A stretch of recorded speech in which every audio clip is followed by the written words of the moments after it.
Շուտ մեծ է, երբ Փաշինյանին կառնով ապացուցելու բան չկա ստեղծյան։ Ես չեմ կարծում այդպես խնդիր է դրված։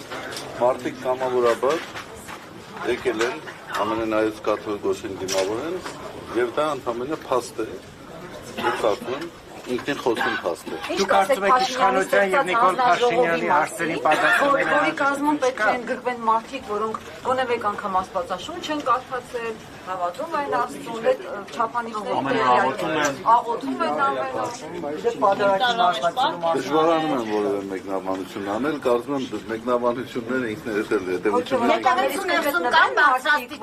Եկեղեցու ներսում կան բարձրաստիճան սրբազաններ, ովքեր վեհապարին դեմ են։ Օրինակ Վազգեն Միրզախանյանի մասին է։ Իհարկե ոչ։ Վազգեն Միրզախանյանը միանշանակ ընդունում է կաթողիկոսին։ Իհարկե։ Մասնակցել է վերջին հոգևոր խորհրդի նիստին։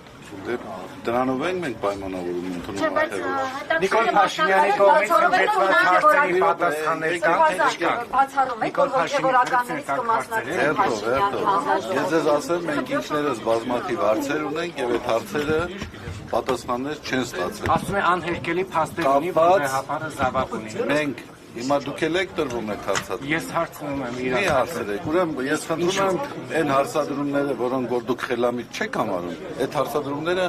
մի տարածեք։ Հաննա Հակոբյանը խոսում է մանկապիղծ հոգևորականների մասին։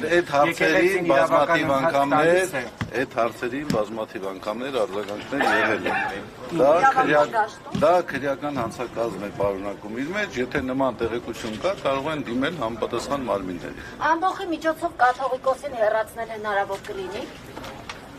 Գիտեք, բռի ուժով ամեն ինչ էլ հնարավոր է անել, բայց ես կարծում եմ, որ մենք ապրում ենք, չէ՞, քաղաքագիր երկրում ենք, չէ՞ ապրում։ Բայց վերջին շրջանում այլ պատգամավորները ասում են բոլոր սցենարները ընդունելի են ըստ էության։ Հատկապես քաղաքացիական բախումներ։ Գիտեք, մարդիկ լինում են իմ կարծիքով 3 տեսակ։ Առաջինը, որ ասում են ճիշտ, երկրորդը, որ ասում են սուտ, եւ երրորդը, որ ինչ ուզում են ասում են։ Հիմա